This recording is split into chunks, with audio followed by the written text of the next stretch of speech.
How's it going, guys? Welcome back to Beyond Boy, your one-stop shop for Beyond Meat news and analysis. So today I thought I would try something different and do a little bit of a face cam thing in the corner here. I'm just using my really shitty webcam for my laptop right now, so I apologize for the bad quality.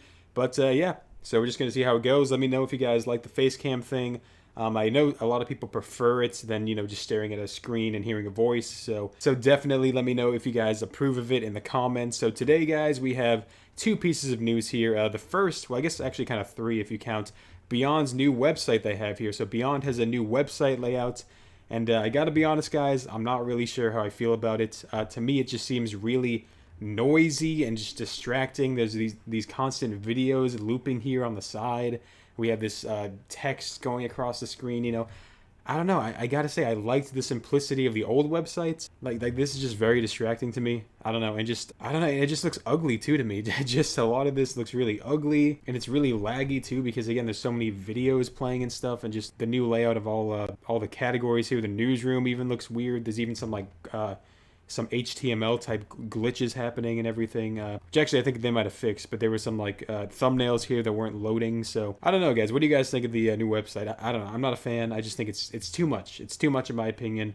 And I think it's kind of ugly. So, and they also changed the logo font here too on the website. So I'm not sure if it's just for the website or if that's gonna go across everything for the entire brand. Not really sure. I guess the new font is fine. But yeah, anyways, guys, enough about the new website here. So let's get into the first piece of news here. We have a coffee chain here called the Coffee Bean and Tea Leaf. I've actually never heard of it, but apparently they have over 1,000 locations nationwide.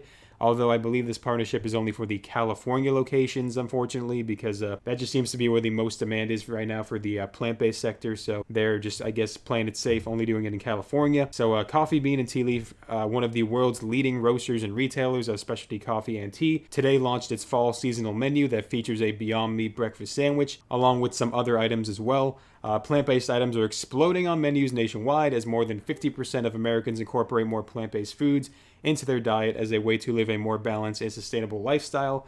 Again, not sure how much I believe that 50% thing, but big if true. Through its partnership with Beyond Meat, the Coffee Bean and Tea Leaf is catering to growing consumer demand with the Beyond Breakfast Sausage Sandwich, its first ever breakfast sandwich made with plant-based meats. And to be honest, guys, I was gonna read all this nonsense here, but it's really just basic PR. Crap. They're just saying, we're so happy, so excited to work with Beyond Meats. I mean, I feel like I read the same thing every time when I read this shit. Just both companies saying, we're very excited to work with each other. This is very innovative and game-changing. And yeah, we get it, guys. We get it. I know they got to do it. It's just like how the typical, corporate speak goes, I guess. But, it gets a little bit tiring after a while, definitely. So let's just skip down here. The fall menu offerings are available to guests now through October 31st of 2021, available at stores through California only for the Beyond Breakfast Sausage. So again, pretty good news, guys. I mean, not like insanely good news because, again, it's only in California. But it is pretty cool that they're adding it to their fall menu. If you guys don't know much about how these coffee shops work, Starbucks does the same thing. They have like these seasonal menus, which is kind of cool, that they'll have different items during different seasons. And it is pretty cool that this place, again, over 1,000 locations, decided to add Beyond Meats or the Beyond Breakfast Sandwich to their seasonal fall menu. So hopefully it does well. And if it does well, maybe they'll end up expanding it more. But that is to be seen, guys. So the next piece of news here, and pretty much the last piece of news here, guys, we have another downgrade from another analyst here called Argus, which is kind of cool. It's like a Greek mythological creature, I'm pretty sure.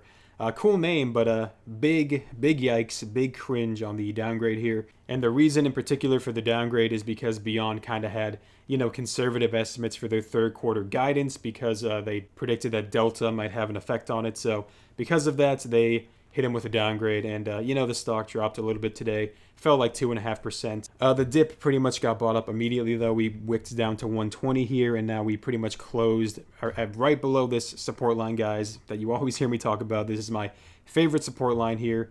So we pretty much closed right below it. And again, because we do not tend to stay below this very long, I know I always emphasize that, but I can't emphasize that enough because history has shown us that we just typically do not stay below this very long. Here's my take on this, guys. The analysts, if every analyst knew what they were talking about all the time, we would all be rich, because if every analyst was correct all the time, we would just do what the analysts say every time and then we would be rich, right? But that's just not how it goes. Analysts are human. They're flawed. They're making educated guesses here. Nobody knows for sure what's going to happen with a company, if a company is going to succeed or not. Everything in the stock market is essentially an estimated guess, and it really is just up to basically not faith, but just a company's performance, whether or not they succeed or not, and whether or not there's demand for it. You can make all these guesses, take all these factors into consideration, but at the end of the day, we really don't know shit. And I thought it would be fun here to point out a Tesla downgrade here from JP Morgan back in February of 2015. I posted about this on StockTwits, guys. If you don't follow me on StockTwits, by the way, give me a follow, BeyondBoyYT on StockTwits. And I posted this and I said, never forget. And I think it is just very interesting to see this because Tesla got constant downgrades up until even when did it finally take off? 2020, 2019? I mean, they just were constantly just negative press all the time. And again, not to compare Beyond too much to Tesla, but it just does show you that analysts are wrong sometimes. And we really have no idea, if a stock is going to be successful or not. I mean, everything looked like for a time there that Tesla was going to go bankrupt, that just so many bad things were happening, all this competition, everything. They were missing on earnings. They were losing all this money. And everyone thought that they were a shit company. And then all of a sudden one day, they just got their shit together and took off. So yeah, I just thought that's just kind of funny, guys. I just wanted to point that out, to that JP Morgan downgraded Tesla back in 2015. So the moral of the story, guys, is just never listen to analysts. Just go with your intuition and just go with whether or not you like a company. I mean, that's the main thing with investing, is just if you like a company and you think that you believe in their vision, you believe that they have a great product, that there's a lot of demand for it, that's really that's like the bare core fundamentals that it comes down to at the end of the day. Everything else doesn't really matter at the end of the day. I mean, look at Snapchat. Just look at any company that a lot of people use, and it was just an obvious buy.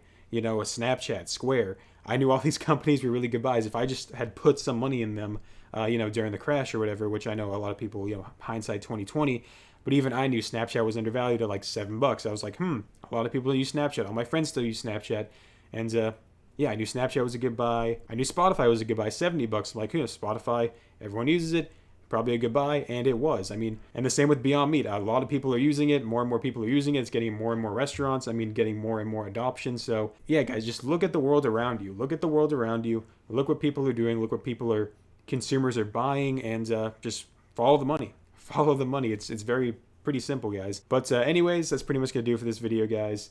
Hope you enjoyed it. Again, let me know if you like the face cam style here, and I might be keeping it in the future because yeah, a lot of people tend to prefer it to the no face cam. So with that being said, guys, hope you enjoyed the video. Make sure to like, comment, and subscribe. And if you're not subscribed yet and the idea of a Beyond Meat theme channel sounds cool to you, then please consider doing so. And I will catch you guys in the next one. Peace.